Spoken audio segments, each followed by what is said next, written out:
Hi everyone, welcome back to my channel. If you're new here, my name is Courtney. I write under the pen names Lyra Parrish, and I'm one half of the USA Today bestselling duo Kennedy Fox. And today I'm going to share with you one of my personal self-editing hacks that I have used for years and years. And I literally cannot publish a book without doing this. So I am what you would call a fast drafter. I've always been a fast drafter since I first started writing, and what a fast drafter is, or if you were fast drafting your novel, it essentially means that you are writing your first draft as fast as possible. It's not always the cleanest draft, and it doesn't always have all the details that you would typically see in a novel. I think of a fast draft as kind of like a bare bones draft, the foundation of the story, and then all the beautiful language descriptions and details gets added in after the fact. I've always written like this.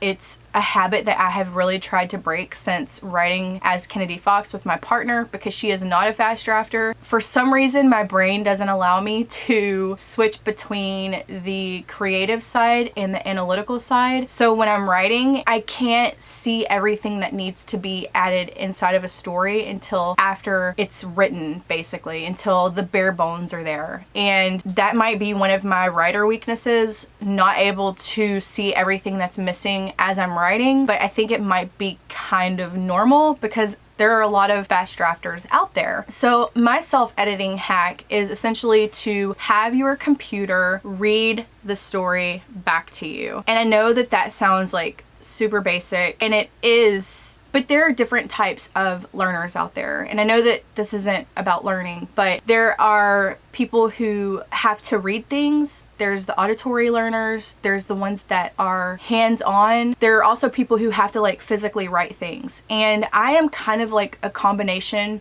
of the different types of learners out there. So for me, whenever I'm just reading it, I don't always catch like repetitive words, clunky sentences, words that are just absolutely missing that my brain just filled in that should be there. And I miss a lot when I'm just doing a regular read through. And I've found that whenever I have the computer read to me as I'm in the document reading along, that I find so many more issues with the story, and they kind of like blatantly stand out. And I have read chapters, I've made edits, and I'm like, okay, yeah, this is good. And then I go back just to test myself and have the computer read it to me, and I mark it up so much harder. I can comprehend things better if it's read to me. As Kennedy Fox, we write under Google Docs, so we can both be inside of the document. This way, we're in real time working together, and that's so helpful. So for me, I needed something that would allow me to listen to Google Documents so I could make the suggested changes immediately in the doc. And so I did some Google searching like 3.5 years ago, I think it was, and I found this program called Text to Speech, and it's by ispeech.com. I will have the links in the description below. I believe it's $30 a year. It might be $24 a year, and it is a Google Chrome extension.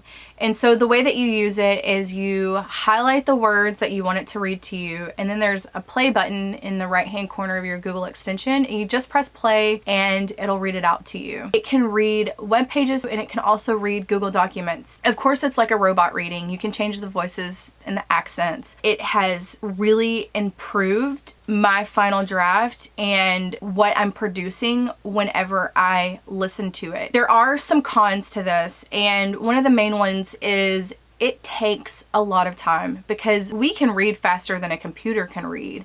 And I think that's one of my main issues, is that I try to read too fast, so I miss the issues, and so it doesn't get the proper markups that it should. But when the computer's reading it, it forces me to slow down. It forces me to really pay attention to what is being said and how it's being said as I'm reading along, and so I catch so many more mistakes. It allows me to absorb the story in a different manner.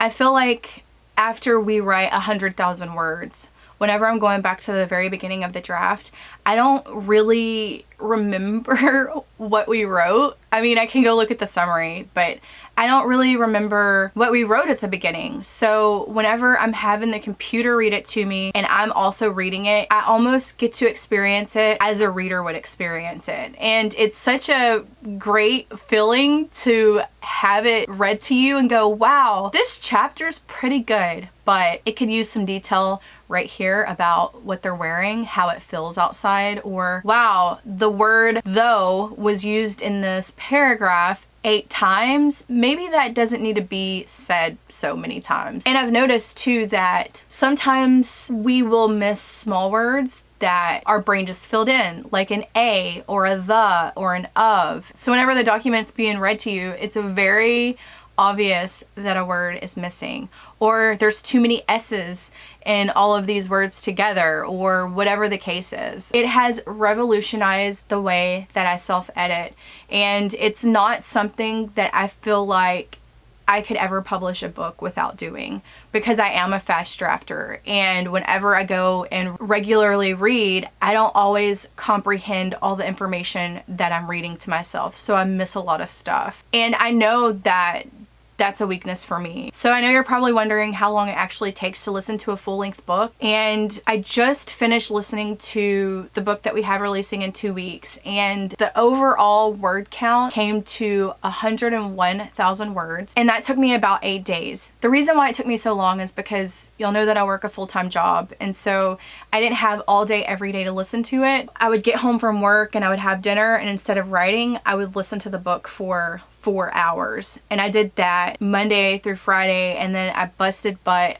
all day on Saturday, all day on Sunday, and then I finished it up on the Monday. So it was a good 8 days of constantly listening, but I can tell you I probably had about 5,000 or 6,000 markups and changes in that document whenever I was finished with it. It's great because it really helps us produce a higher quality draft. If you're not aware, whenever a Kennedy Fox book is done, I will go through and I will listen to the entire book from beginning to end. This is something that has to happen. I don't feel comfortable publishing a book without listening to it, without reading it all the way through. It just gives me peace of mind that all of our chapters flow together nicely. And so I will go through and I will listen to it. I will mark it up. 5,000, 6,000 changes throughout the entire document. And then Brooke goes behind me and she either accepts or rejects the changes and then makes her own changes on top of that. And she's probably marking the document up almost as much as I am. You have 2 people who are just going through the document very, very hard and making it the best that it can possibly be. After she does her markups, I go behind her and do more markups, and eventually there are no more left to clear. It's a very labor-intensive process, I'm not gonna lie, but I feel like as a self-published author, it's really important to try to produce the best book that you possibly can, because there are a lot of people out there that are biased against self-published authors. Let's throw a quote from Eleanor Roosevelt out there: "Be the change that you wish to see in the world." So if we can produce a high quality book, then maybe that person who is a self-published author hater will read our book and go, wow, this was actually a really great story and it came together nicely. And that's the goal. That's the goal, for someone to read our books and go, wow, who's the publisher for this?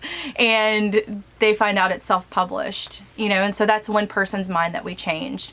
And I think that most self-published authors that are professionals that view this as a real career, they're trying to get that higher quality and that upper level. For us, before we send it to our editor, we have just marked this document up like crazy, cleared all of our suggested changes and edits, and then we send it to our editor, who does the same thing. So it's getting a lot of passes on it.